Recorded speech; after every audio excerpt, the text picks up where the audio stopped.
Complete ہو جائے. اسی سے ویسے جو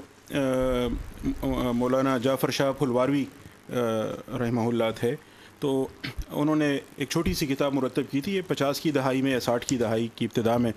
اور اس کا نام انہوں نے رکھا تھا مجمع البحرین کے نام سے. اور اس میں انہوں نے یعنی منتخب موضوعات پر سنی جو محدثین ہیں ان سے روایت اور جو شیعہ محدثین ہیں ان سے روایتیں اکٹھی کر کے جو دونوں میں مشترک ہیں، وہ جو ادارہ ثقافت اسلامیہ ہوتا تھا لاہور میں، پتہ نہیں آج کل متحرک ہے یا نہیں، لیکن انہوں نے شائع بھی کی تھی، اس کے ایڈیشنز بعد میں بھی آتے رہے.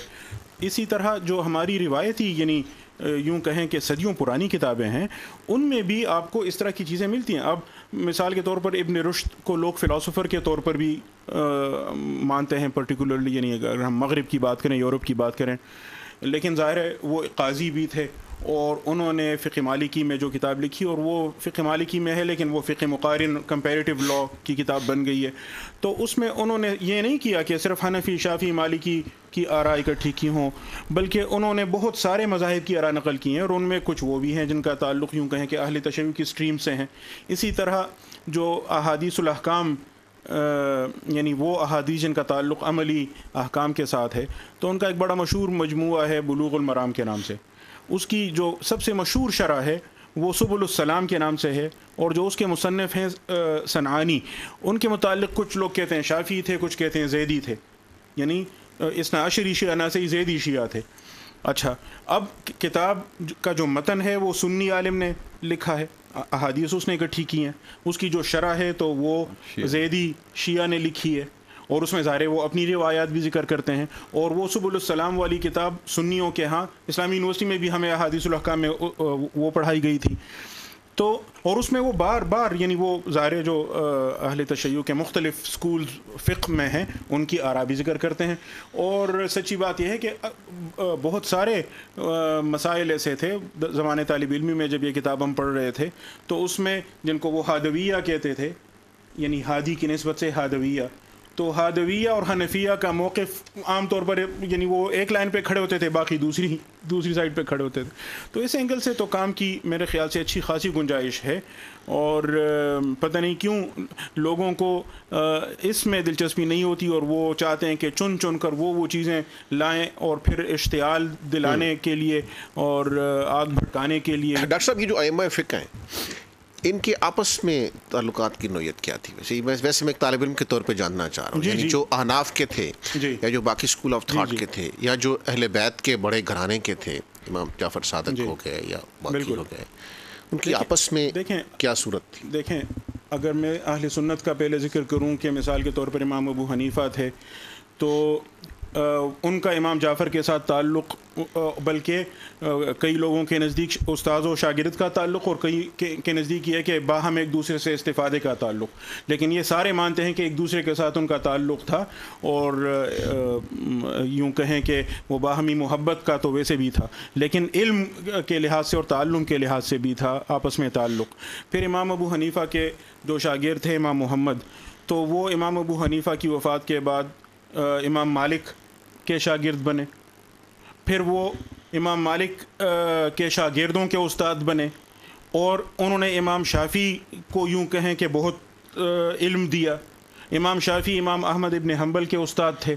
مختلف امور میں، ایک دوسرے سے استفادے کا یہ عالم تھا. امام ابو حنیفہ کے بارے میں یہ بھی مسلم ہے کہ انہوں نے جب امام زید ابن علی نے جب بنو امیہ کے خلاف خروج کیا، تو امام زید ابن علی بیٹے تھے امام علی زین العابدین کے، یعنی امام حسین کے پوتے تھے. تو امام زید ابن علی نے جب خروج کیا تو امام ابو حنیفہ نے ان کا ساتھ دیا تھا. اسی طرح جو امام حسن کے خاندان میں سے تھے، اور جن کو نفس زکیہ کے نام سے یعنی پاکیزہ ذات کے نام سے یاد کیا جاتا ہے، جب انہوں نے منصور کے خلاف خروج کیا تو امام مالک اور امام ابو حنیفہ دونوں ان کے ساتھ تھے. اور اس کی پاداش میں امام مالک کو بھی اور امام ابو حنیفہ کو بھی بہت سارے یوں کہ مظالم کا سامنا کرنا پڑا. اچھا اسی طرح امام ابو حنیفہ کے بارے میں یہ تو مسلم ہے کہ وہ اہل بیت کے ساتھ ان کا کتنا محبت کا تعلق تھا، اور امام شافعی کے تو اشعار موجود ہیں، اس طرح کا شعر ان کے دیوان میں موجود ہے کہ اگر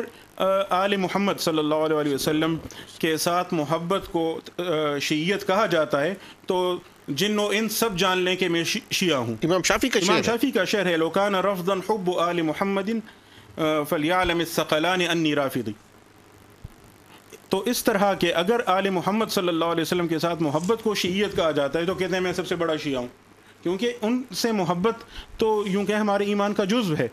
اور ان کے اس طرح کے اشعار بھی ہیں کہ آل محمد صلی اللہ علیہ وسلم پر درود و سلام بھیجے بغیر تو ہماری نماز پوری نہیں ہوتی، یعنی ہم ہر نماز میں کہتے ہیں اللہم صلی علی محمد وعلی آل محمد، اس کے بغیر تو ہماری نماز پوری نہیں ہوتی۔ ہم نماز میں لازماً یہ درود پڑھتے ہیں، اور اس میں صرف رسول اللہ صلی اللہ علیہ وسلم نہیں بلکہ آپ کی آل اولاد اہل بیت سب پر، اور اسی طرح ابراہیم علیہ السلام اور ان کی آل پر ہم سلام اور درود بھیجتے ہیں۔ میں ایک اور پہلو کو اس میں شامل کرنا چاہتا ہوں، کیونکہ اس ڈسکشن میں لوگ اس کو نظر انداز کر دیتے ہیں کہ لوگ یہ سمجھتے ہیں بعض اوقات، اور آج کل کی ڈسکشن بھی جس طرح سوشل میڈیا پہ چل رہی ہے، کہ یہ کوئی سیاسی کشمکش تھی۔ اب جب اس طرح کی بات کہی جاتی ہے کہ سیاسی کشمکش تھی تو لوگ یہ اس کے پر بلڈ اپ کرتے ہیں کہ گویا یہ کوئی دینی مسئلہ نہیں تھا۔ اب یہ جو سیاست اور دین کی تقسیم کا مسئلہ ہے نا، وہ بڑا مشہور مستشرق گزرا ہے جس نے رسول اللہ صلی اللہ علیہ وسلم کی سیرت پر کام کیا، اور نسبتاً یوں کہیں معتدل مزاج کا تھا، لیکن تھا بہرحال مستشرق۔ اس کا نام ہے مونٹگومری واٹ۔ اس نے رسول اللہ صلی اللہ علیہ وسلم کی سیرت پر 2 جلدوں میں کتاب لکھی ہے، محمد ایٹ مکہ اور محمد ایٹ مدینہ۔ اچھا، اور پھر ان دونوں کو یوں کہیں بعد میں ایک کتاب میں سمویا ہے، محمد دا پروفٹ اینڈ دا اسٹیٹس مین۔ یہ وہ ڈیلیما ہے جو اصل میں مسیحیت کا ڈیلیما ہے، کہ ان کو مکی دور میں رسول اللہ صلی اللہ علیہ وسلم بطور نبی تو نظر آتے ہیں، مدنی دور میں وہ ان کو بطور اسٹیٹس مین دکھائی دیتے ہیں،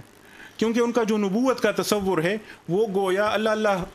کا ذکر کرنے تک تو محدود ہے، لیکن عملی طور پر یعنی یہ مسئلہ ہمارا نہیں ہے، یہ عیسائی دنیا کا ہے، یہ وہاں سے آیا ہے۔ اور اس میں انجیل میں ایک روایت نقل کی گئی ہے حضرت مسیح علیہ السلام سے کہ انہوں نے یہ کہا تھا کہ جو قیصر کا ہے، قیصر روم کا، جو اس وقت رومی بادشاہ تھا، جو روم کے بادشاہ کا حق ہے وہ اس کو دے دو، جو خدا کا حق ہے وہ اس کو دے دو۔ اس کو سیکولرزم کی بنیاد مانا جاتا ہے، اور کہتے ہیں کہ اس طرح دین اور دنیا کی تفریق انہوں نے کی۔ ہمارے ہاں وہ تفریق نہیں پائی جاتی، اور ہمارے ہاں یہ عین شرعی مسئلہ ہے کہ مسلمانوں پر حق یعنی ایک تو یہ کہ کیا مسلمانوں کا نظم اجتماعی قائم کرنا یہ محض ایک عقلی سوال ہے یا یہ شرعی دینی سوال ہے۔ تو ہمارے جو کلام کے ائمہ ہیں انہوں نے تصریح کی ہے، پہلا سوال وہ یہ طے کرتے ہیں نہیں، یہ عین شرعی مسئلہ ہے۔ شریعت کا حکم ہے کہ مسلمان یعنی بغیر حکمران کے نہیں رہیں گے، انہوں نے ایک نظم اجتماعی قائم کرنا ہے، منظم معاشرے کے طور پر زندگی بسر کرنی ہے۔ اب وہ منظم معاشرہ کن اصولوں پر قائم ہوگا تو اس پر بحث شروع ہو جاتی ہے۔ تو وہ جس کو سیاسی مسائل کہا جاتا ہے یا کانسٹیٹیوشنل ایشوز کہا جاتا ہے، وہ ہمارے ہاں دینی مسائل ہیں۔ مفتی زاہد صاحب، کیا ہم یہ توقع رکھیں سر کہ